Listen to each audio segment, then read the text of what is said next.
Good morning, Ed. Good morning. Last night when we were talking over the phone, just talking about what we were going to go over with the podcast, you were telling me how you took psychology in college. It was not a very popular class just due to it mainly being on Wednesday and Friday, more in the evenings, I think you were Correct. telling me, and Correct. people just didn't want to take it because, quite frankly, they probably wanted to go out and have fun. But you did tell me it was one of the most beneficial classes you had. Um, could you talk a little bit more on that? Why? First of all, I went to Temple University and I took a wide variety of classes. I did not major immediately. Um, Math majors calculus, organic, inorganic chemistry, genetics, economics, the whole gamut. There's some Well, high level classes. Very high level. I was fortunate that before then I went to two very good schools. One was a parochial school in Baltimore, which no longer exists, sadly. That was an excellent elementary school education. And then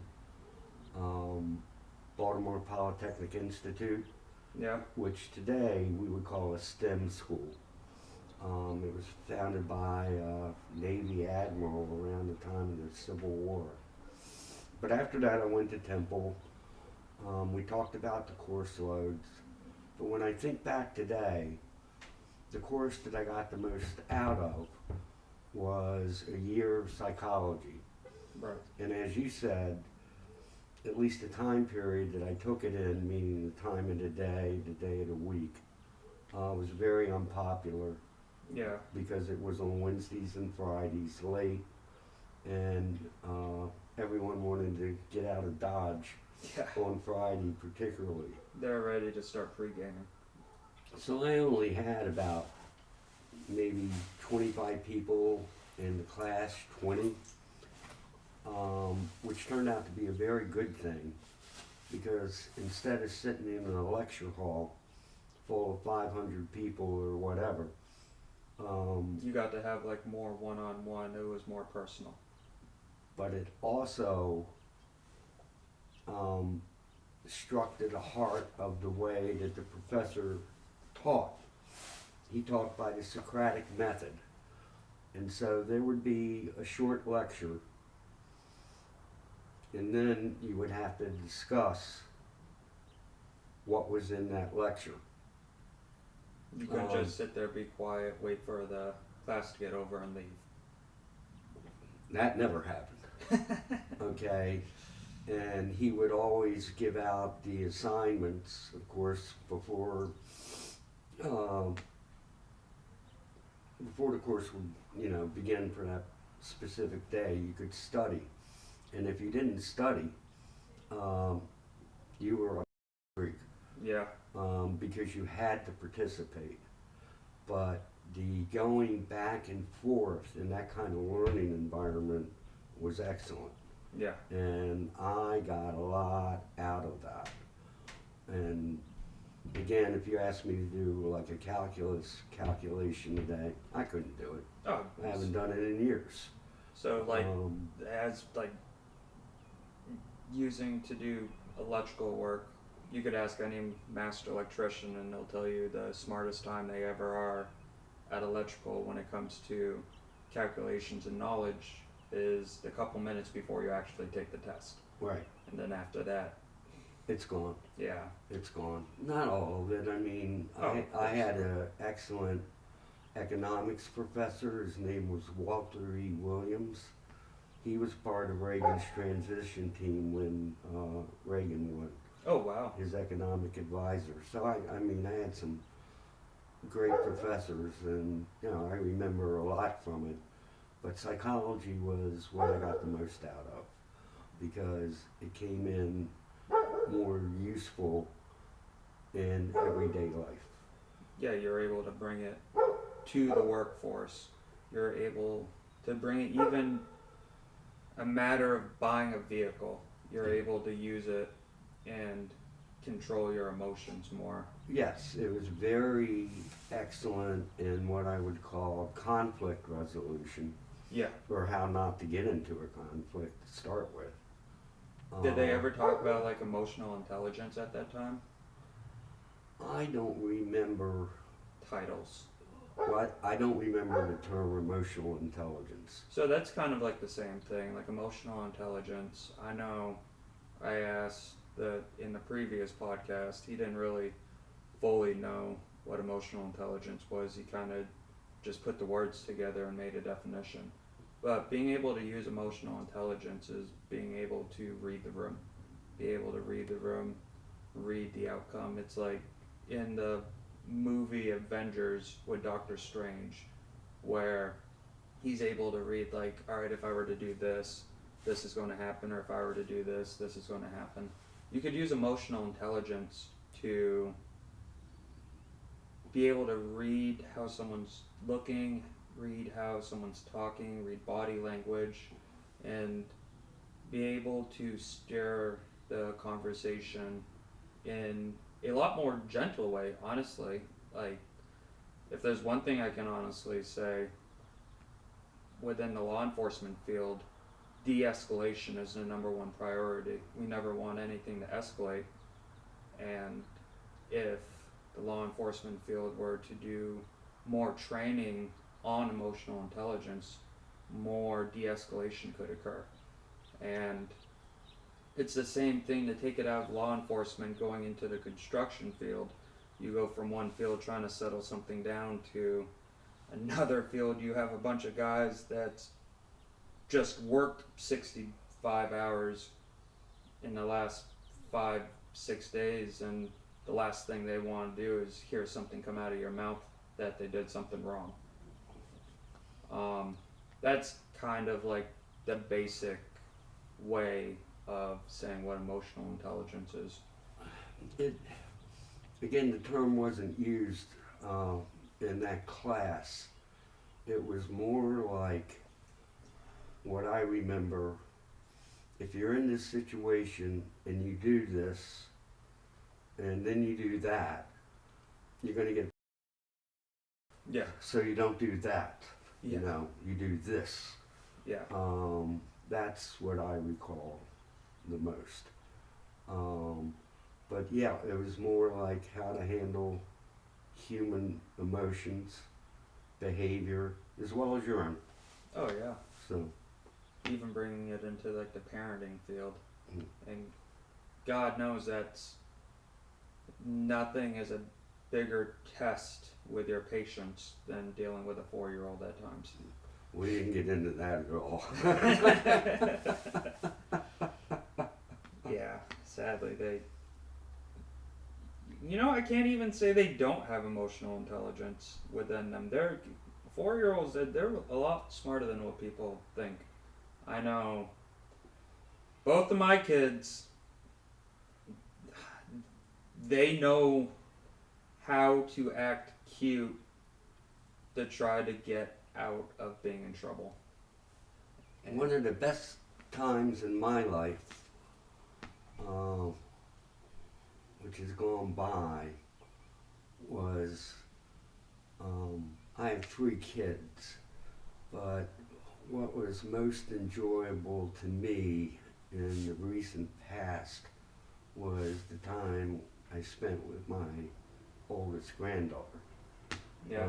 one-on-one, because her mom was working, so she would often spend a day or two in the weekends with me, and the things that we did, and the enjoyment that we got out of them together is very memorable.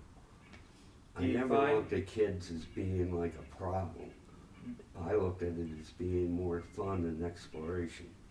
Did you find that? I want to make sure I say this right.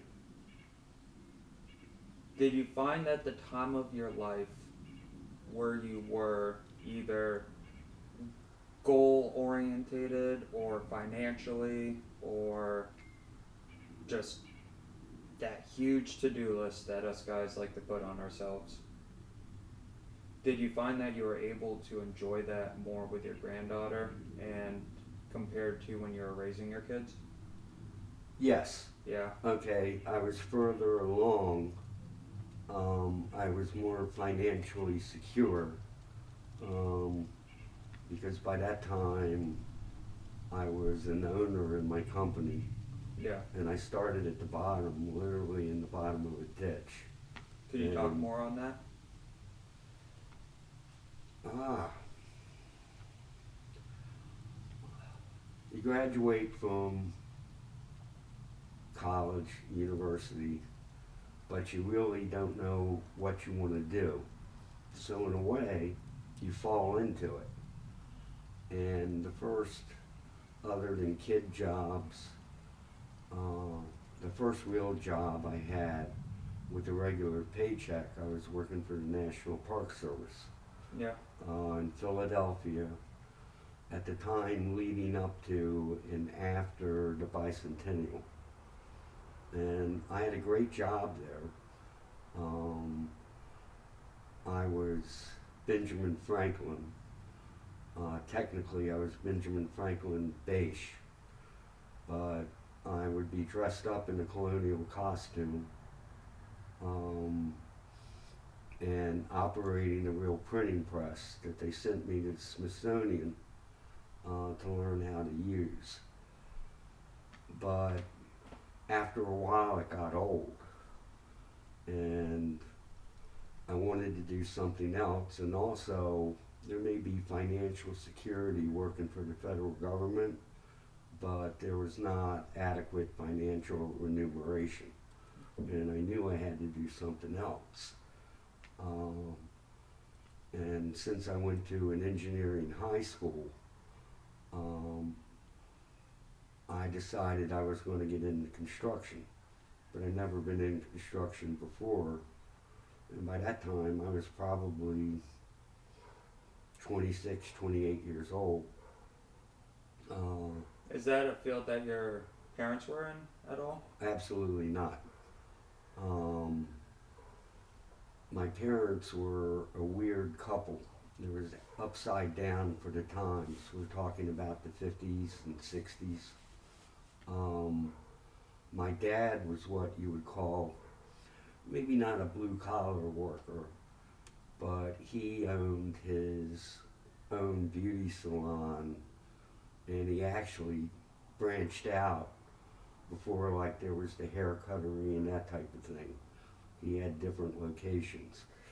My mom was definitely white collar, college educated. My dad was not.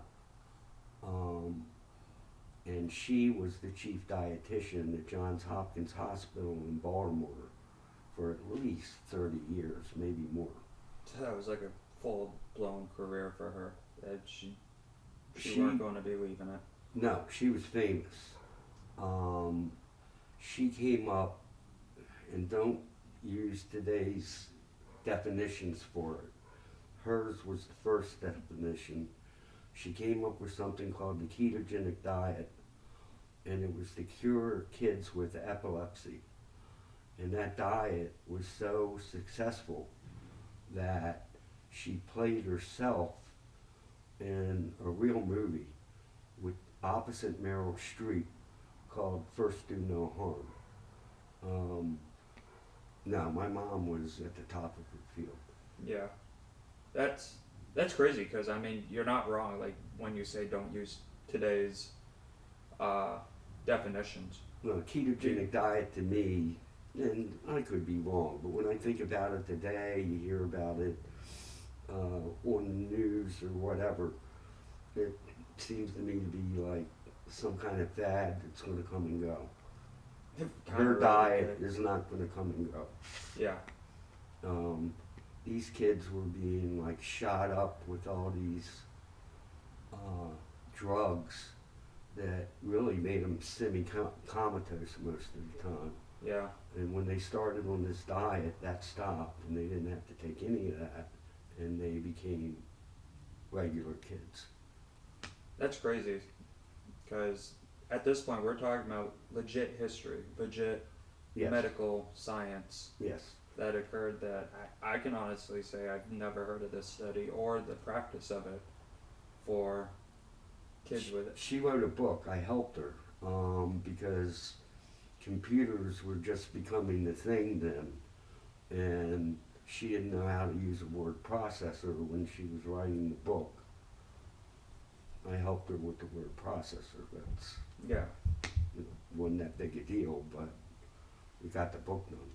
Well, it wasn't a big deal, and I mean, depending on how you were on a knowledge base with the word process, it might not have been a big deal for you, but for them, when it was never even a thing, I mean, it's the same way with like helping my grandparents with trying to just use FaceTime.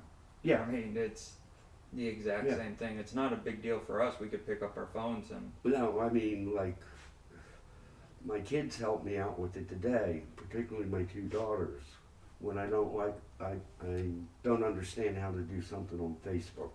right. Like, how do I put a picture in my story?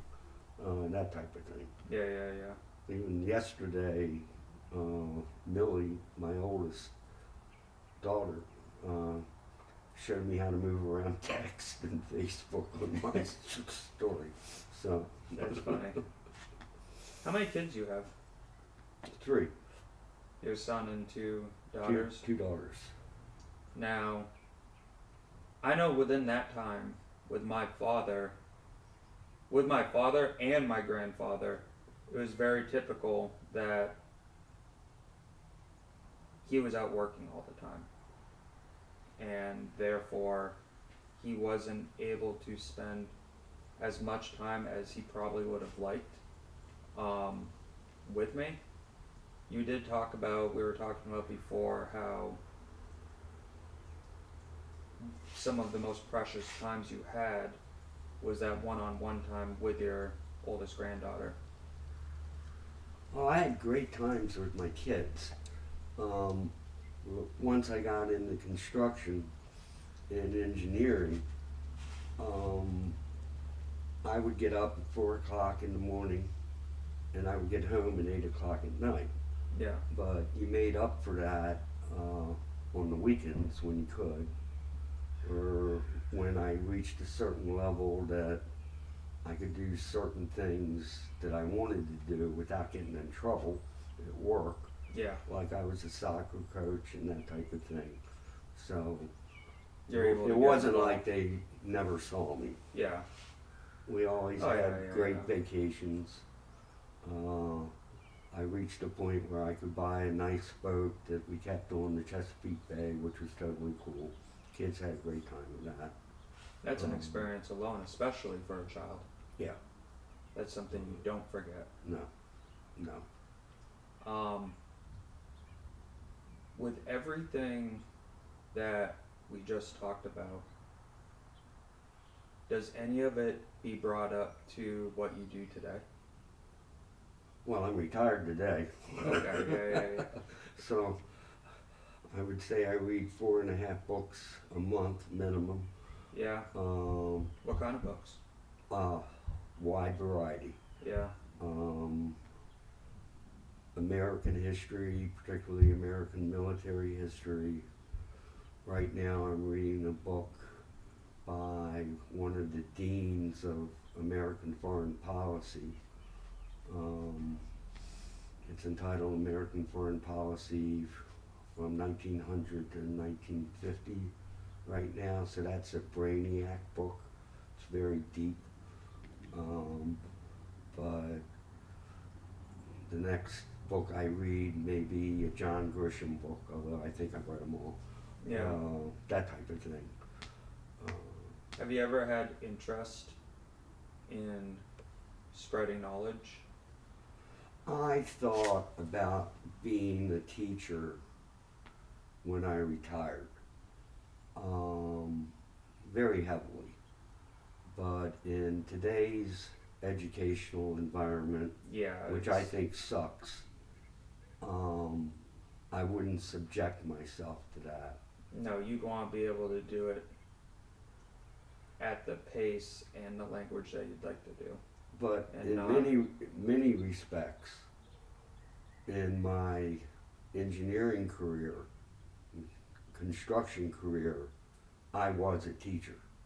Yeah. Um, You want to talk a little more on that? Because you were telling me how you owned your own company, owned your own business. You were. First of all, I started off in the bottom of a ditch, literally, with someone yelling at me to get out of there before it caved in on me, because the first company that I worked for didn't give much training. Um, but I switched to another company, Meyer Consulting Engineers, of which I'm an owner, or was. They bought me out, a few months ago. Yeah. And I worked there for over 30 years.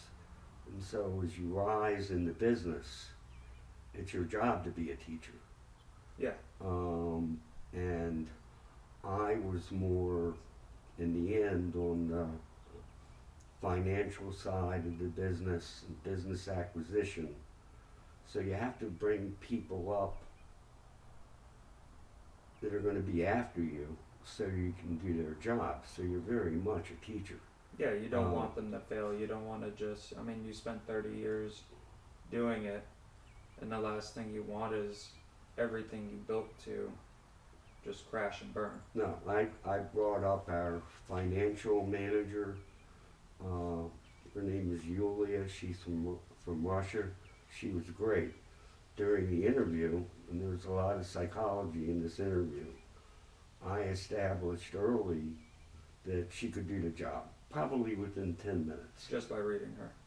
Well, I knew that her resume was true. You checked out references even before I started. So I knew she could do the job, but that's just part of it. I wanted to see what kind of person she was. Yeah. Could she get along with other people? Dun dun dun dun dun dun. Because you can be the brightest person in the world, but if everyone hates you, Oh yeah. it's no good. And she had such an interesting history behind her, because she left Russia as soon as she could when the Soviets started letting people out, went to Israel, where people were like trying to get her married there, Yeah. and she wasn't into that. Went to Canada, then came to the United States. And when she was in the Soviet Union and she was a kid, she was in Cuba because her dad was some kind of scientist, and that's when the Soviets were like installing the missiles aimed at the United States, Cuban Missile Crisis, that kind of thing. Had a fascinating background, but we got to the point where we were talking about Israel, and I'm a big Israeli supporter to this day. I made her cry when we were talking about what she went through there. And was that like during the interview too, or? Oh yeah, Yeah. yeah. I mean, I was a strange interviewer. Yeah. Part of it came from the psychology that we talked about before. Yeah. You If wanted the to see person what could kind do of the person. job, right, then I went into what kind of person they really were. Yeah. And that's a huge thing. Yeah. Because I mean, that's the crappy thing about trying to get a job today, because first thing you got to do is get past AI, artificial intelligence. And oftentimes you could have this amazing background, this amazing resume, this amazing experience that you've had, but if the computer doesn't like a single word you put on it, it's going to kick you out. It's you can call me old school. I believe there are advantages in artificial intelligence, but it scares the living hell out of me. The abuses. Like, I'll go to at least 4 major news outlets before I come to a conclusion of what's at least seems somewhat true, Yeah. because you can put fake pictures on there, You can put people that are like talking to one another that aren't, and abuse for at least honest news propagation freaks the hell out of me. Oh, 100%. I was watching a video online where parents went to a movie theater. They sat down to see like a movie, and of course this is like advertised, but it was advertised for the safety of kids. And the crappy part is I only saw this once. More that I think about it, that is the scary thing. The internet only allowed me to see it once, and more likely than not, it probably got taken down because of the message it put out. But they sat down at the movie theater, and all of a sudden they saw their daughter talking, and they're talking about why you need to be careful putting photos of your kids on the internet, Yeah. and this and that, and they use artificial intelligence to age her. And age their daughter from just like Emery to like a 7-year-old to a 10 to a 13 to a 16 to a 19, all the way till she was like a grown woman, talking about the safeties and the risks of how artificial intelligence can just simply take a photo of your kid and run with it. Yeah, it's scary. It's super I scary. see many avenues for abuse. Yeah. There's many avenues for And abuse. how are you going to tell? You want to take this inside? No. You just seem cold, that's all. Because we definitely can. No, let me get up and like walk around for a minute. Okay, we'll be right back. And we're back. So one of the things I wanted to bring up was you taking psychology into the construction world. It was tremendously helpful. In the beginning, once I got out of a ditch and knew what I was doing, I was generally the lead structural inspector on what I would call mega projects. Yeah.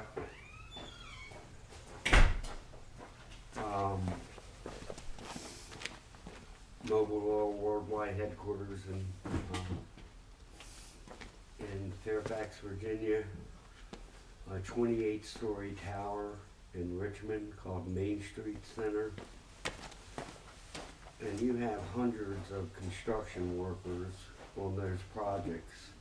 It's not like someone building a house. No, not at all. And they're their own communities. And you meet so many interesting people. But there's, especially when you're an inspector, a lot of avenues for conflict. Oh my goodness, yeah, you have, in the construction world, you have a whole pile of different kind of characters. Yes, and all very interesting. All of them. I met very few people that I didn't like once you got to know them because it was a community. Yeah. But there were conflicts. There was one time I was on the 28th story of a building in Richmond, Main Street Center. If you're at the top of it, you can see King's Dominion from it. But I told a rodman, and that's a person that places rebar before you put concrete in, that he had done something wrong. And he ripped up my plans in my hands, grabbed me and said he was going to throw me off the side of the building. That's always nice of them. Yes. But I grabbed him and said, okay, you're going to throw me off the building, but you're going with me if you do it. It was an effective way of conflict resolution. We laughed about it together for weeks after that. Oh, yeah. But, you know, he was hot. It was hot. It was probably 100 degrees in Richmond at that time. And all you know is he might have had a huge fight with his wife last night. Yeah. You don't know what But was going on. just grabbing him, and I think I laughed. I mean, I was afraid. Don't get me wrong. but just grabbing him and saying, you're going with me if we're going, Yeah. just broke the ice, Yeah. you know. Because, I mean, for any of you who doesn't really know how the world of construction is, you 100% have that husband that just worked 80 hours this past week and you have no clue what's going on at home. You have no clue if the wife's about to leave him or just got cheating on him or expecting more out of him. And then you have the field where the guys took the company truck on a Thursday night, went to the bar, and got into a fight. And next thing you know, as the owner, you're getting a call saying that your company truck just got impounded. It's happened. It happened to me many times, where I've had to bail my guys out of jail, yeah. Yeah, but with that being said, to like really try to keep this in a psychological and social conversation, how do you have to handle those kinds of situations?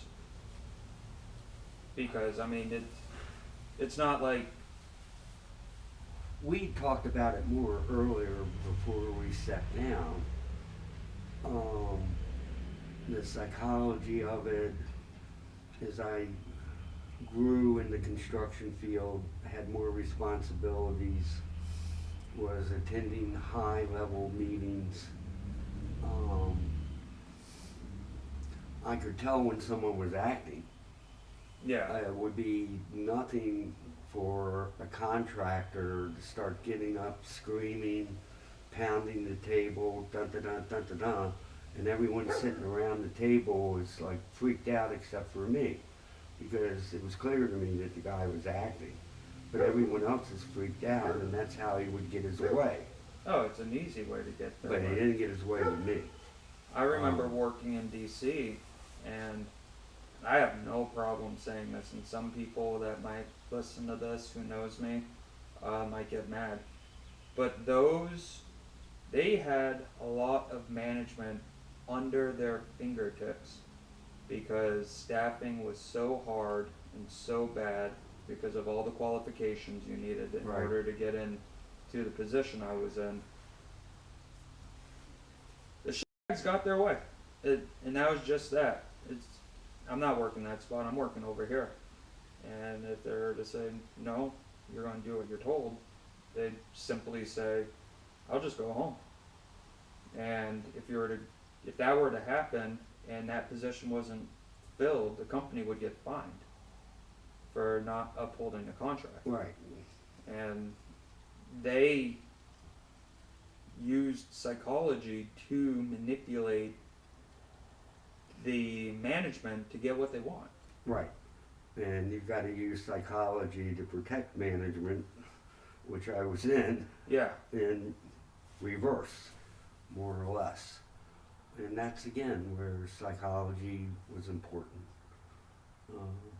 And I also had some great teachers that were after university.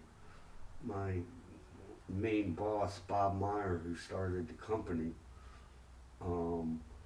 I went to very many high-level meetings with him, and I learned how to react by watching him, yeah, and whether it worked or not.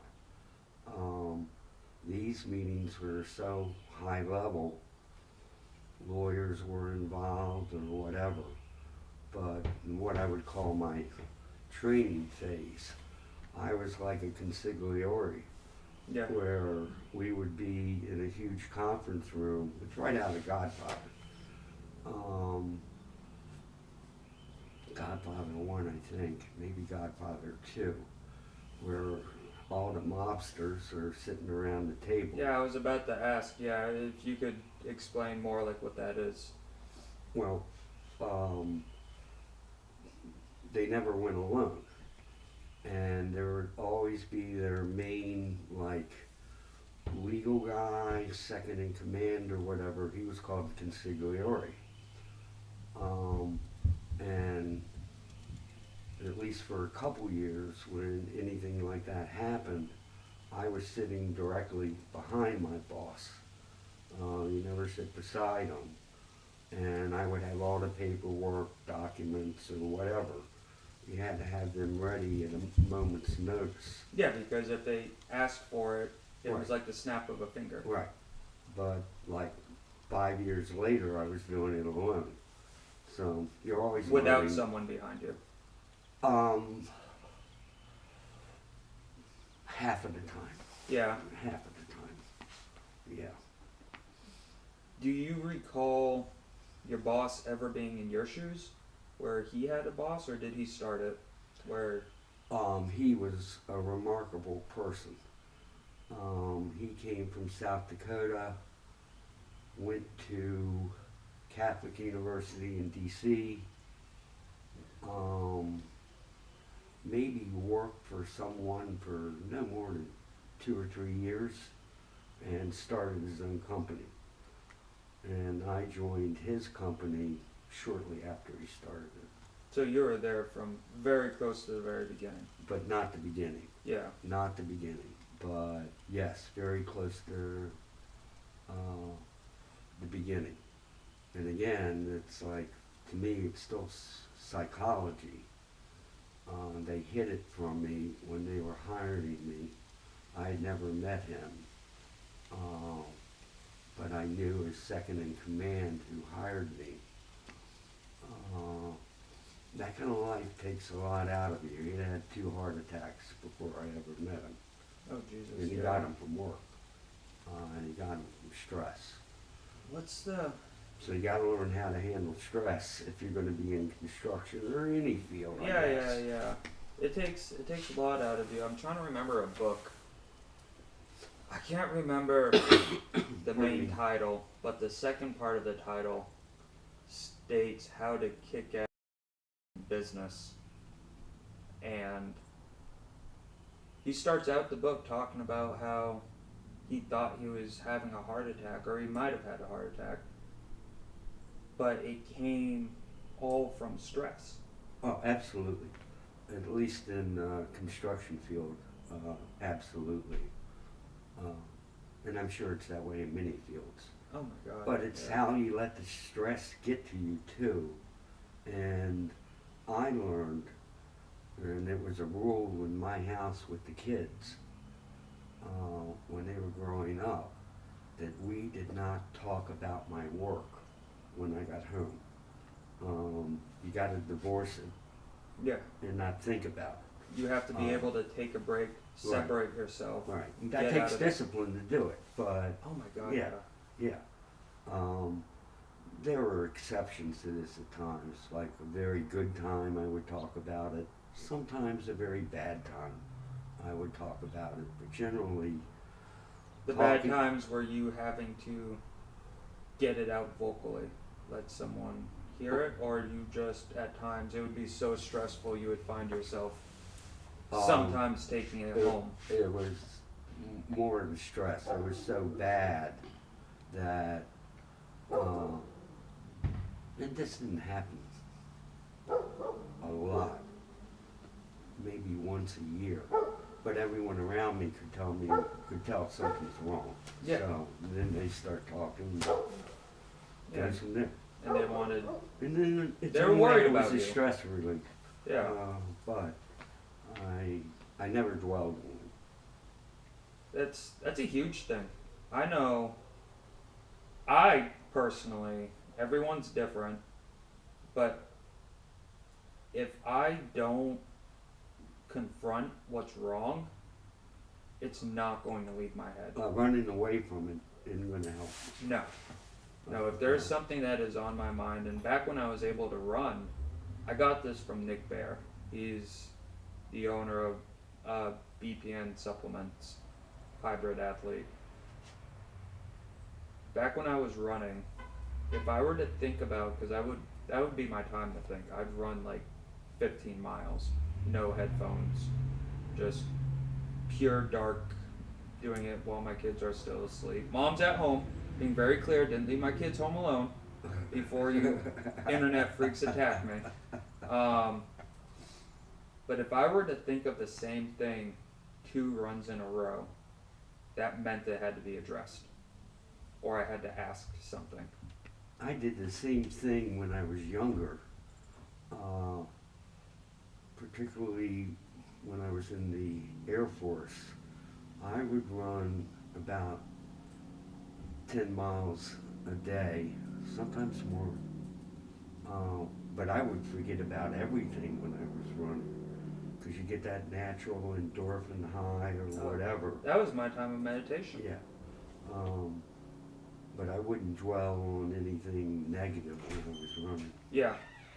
No, running is definitely therapeutic in so many ways, and people don't, if you don't run, you don't know it, because first time you're going out running, you're thinking this sucks.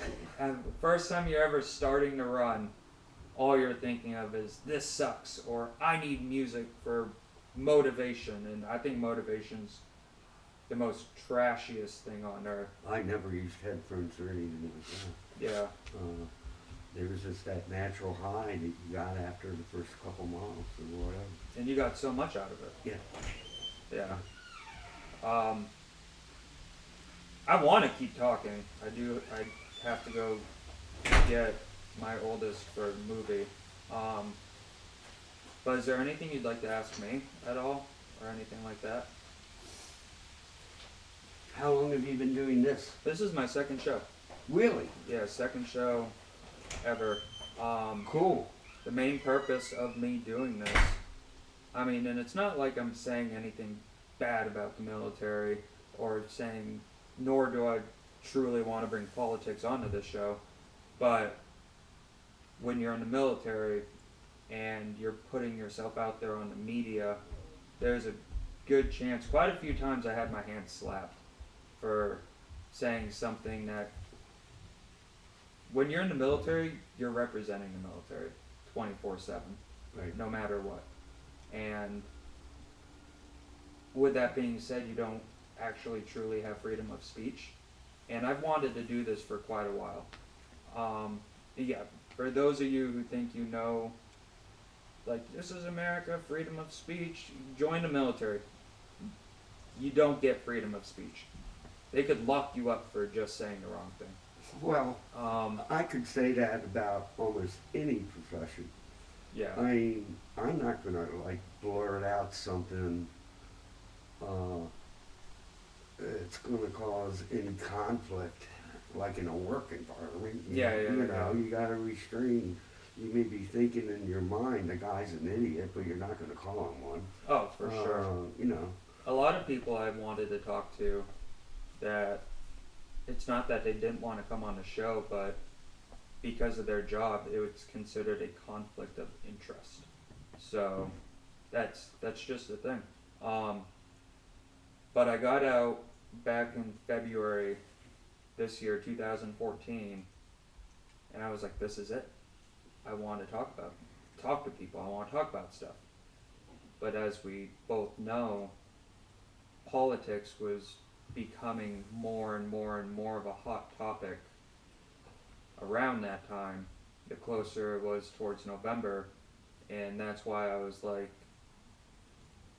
I want to put this off until after, so that way everyone's done having that be the main thing people want to talk about.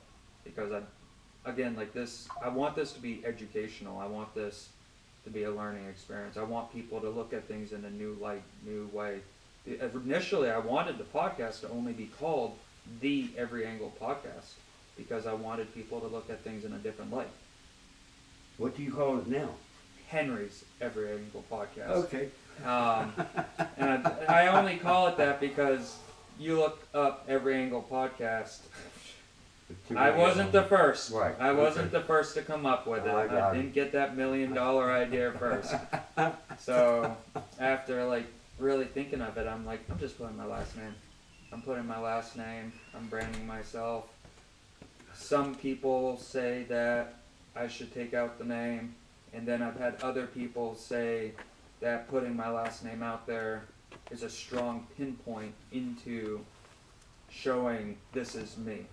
Like, what's the name of the podcast? I can't remember the name, but It starts with Henry. So, I mean, I've had both ways. But the every angle was the biggest thing I wanted. And honestly, I don't know if you are, but I am a religious person. And truthfully, because as an electrician, I'm a good electrician. I am a fantastic electrician. I can say that. Not in the commercial world as much or industrial. I never got to get my hands on that, but for residential, I am very good at troubleshooting. But I truly believe the first sign that being in the military and the construction world forever was not for me was the moment that I destroyed my right ankle. And then destroying my right ankle came my back, and then 4 years later, leaning on my left ankle, I screwed that up. How do you screw up your ankle? So I was going through getting ready to go through a ranger assessment to go to ranger school. And I believe God initially, without saying it, but physically did it. I had about 120 pounds on my back and I was out rucking. And I took a wrong step. Wow. And I ended up tearing all the ligaments, all the lateral ligament in my right ankle. And I believe that was the first sign that this wasn't for me forever. And because I'm not a saint and I'm human, and humans don't always listen, I had the surgery and I did all the recovery time, and then I went right back to training. The second sign was after doing all the training, I was ready to do the assessment. When I say I was ready, I mean I would train like 4 hours a day. I was studying. I would have gone to that. I do not like putting the term 100%. I'm 100% positive though, I would have destroyed that assessment. I would have knocked it out of the park. Right. The second sign was that only 3 people signed up for it. I was one of them, and the other 2, their command kind of peer pressured the other 2, and they didn't really actually want to do it, so they canceled the assessment altogether. And at that point, I was so angry that I just did all that training. I said, screw it, I'm going to go do a marathon. And I did the marathon. I got a lot of good learning experiences from that marathon. A lot of psychological. So you've run 26 months. Yes. 26.2, am I right? Yes. Okay. Back then, I'd still love to. I just know it's not in this lifetime. No, you can't do it. I can't do it. But then 2 months after that, my ankle started cracking and it started ticking. And I started realizing if I rotated it, I could see things snapping. And I was like, oh, something's wrong. So I went down a strong spiral of depression. I was in therapy for 2 years. And with that being said, it was at that point I realized I'm about to not be able to even be in the military because of how bad this is. Because now, like, I can't go hiking. It's not that I can't. It's going to kill me for a couple days, and I'm in a very high percentile of breaking my ankle because it's not properly supported. So They don't have, like, you keep it on a brace like they do in football or whatever? even then, I'll show you later, but I could practically almost stand on my leg. Oh, Yeah. I don't want to see it, no.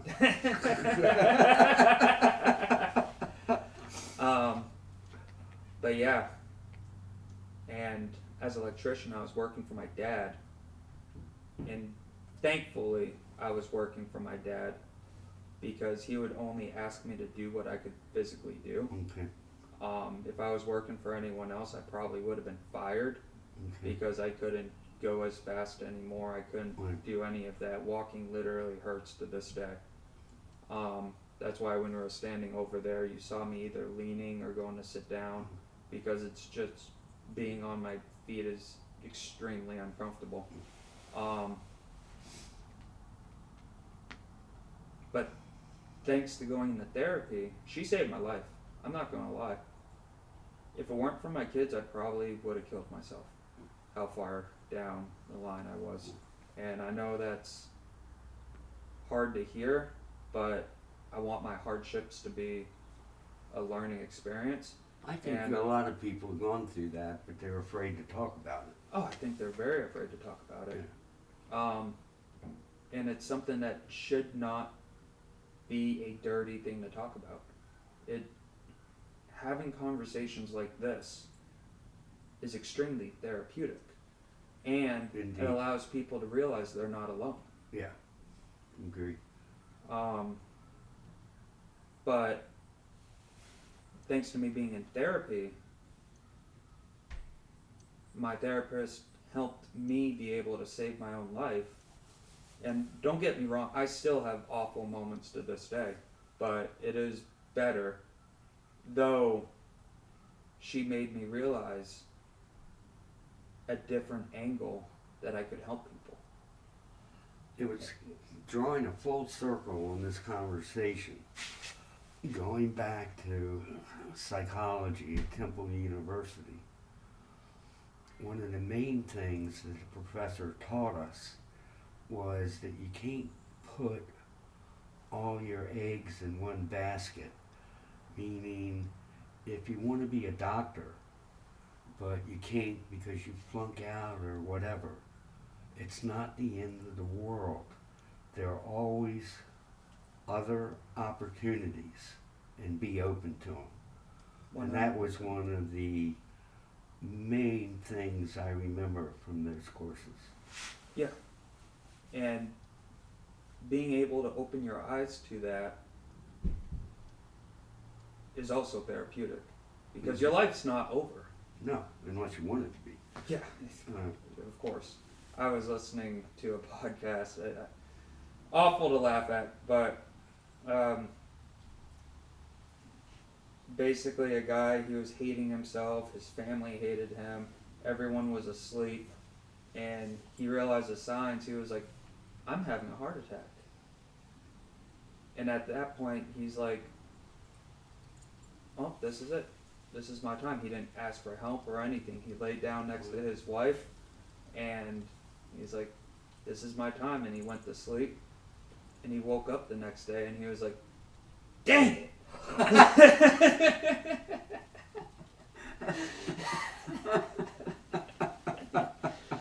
I think so many people would not ever admit that, but I think many people has had that experience of feeling it, like, Right. oh my God, I'm about to die and I didn't have to kill myself. But yeah, to wrap this back, that's why I'm doing this. Good chance I won't ever even be able to make money off it, but it's not about the money. It's about having these conversations, about talking to people, allowing people to listen, have a different platform. I'll say one more thing. Going back to God's work. Last night, I'm out, I'm trying to network with people, trying to meet people, trying to find interesting people to bring on the show, and I get a notification on my phone, and I get the first negative comment saying, I'm just being honest, you wasted any kind of your money you put on this, you have no character, I'm sorry to do this. And the only thing... Very uplifting. Yeah, so uplifting. And I just responded back saying, thanks, brother, I appreciate it. And shit you not, 43 minutes later, that was on Instagram, 43 minutes later, on another reel that I posted, someone commented saying how much they could relate, how much they've had. That reel consisted of, I think it was me talking about not making excuses for why. I don't remember which one it was. I have an awful memory. I really do. Awful short-term memory, great long-term memory. But it was something like motivating, something psychological, something that look at it in a different lens. I think it was not allowing people. Oh, that's it. One of the greatest advices, one of the worst advice you could ever tell someone is to be realistic. I think it's one of the most negative things you could ever say to someone. And I talked about it in like a 50-minute clip. And someone commented on there how much they could relate to it, how much they've had people like that in their lives, and how much it pushed them back, and how it really prevented them from exceeding what they wanted. 43 minutes later, exactly, after getting that negative comment, and I'm like, the negative comment a little bit got to me, but I don't usually typically give a crap what anyone says. Yeah, but it's your first time doing it or whatever, and one of the first things you get back is like the essentially, you suck. Yeah, basically. Yeah, exactly. This is easier. Doing this, talking to you, talking to people, is a lot easier. It's one thing I can honestly say, I want to get 3 cameras, not just run off of 1 camera, because I want 1 camera to be like there, looking at me, 1 camera there, looking at you, and then that camera there, looking at both of us. Because I'm not looking at the camera hardly at all throughout this. And if I were to have some professional creative person, they'd probably be telling me all the time, you gotta look at the camera. I'm sure of it. But this is what I want. I want to talk to you. That's why I want another camera, so that way I don't get in trouble if I were to ever get to that point, being able to hire someone. Right. But when I'm by myself trying to create content, trying to put stuff out there, it's so much harder talking to just a camera. Mm-hmm. I have no character at all whatsoever. Oh, I disagree. No, I mean, like, if it's just me looking at a camera and not talking to anyone, at that point I'm like... Well, you're going to be talking to the camera. Talking to the camera. That's going to be my next thing forever, because I want to keep doing this. Mm-hmm. Money, no money, I don't care, because I know my work is to try to help others. I 100% know that. I know my hardships were to be a lesson for other people. I don't want my hardships and my knowledge and my learning to be only brought to my deathbed. I want other people to be able to look at things in a different light and be able to grow their own life and change it. Become not just financially successful, but cognitively healthy. Yeah. And that's something that you're going to be an outcast. You're going to have people doubt you, because there's good people in this world, but with the internet's algorithm, everything goes extreme. You hardly ever get like the middle side. Mm-hmm. You only get either the Jocko Willings, the David Goggins, the Joe Rogans, and then you have the most hateful people. So I'm either going to get that uplifting first, or I'm going to get the haters. And you know what? One thing I can honestly say is I'm going to let the haters hate. And I'm going to screenshot until there's too many of them every single hateful comment, because I'm not going anywhere no matter what anyone says.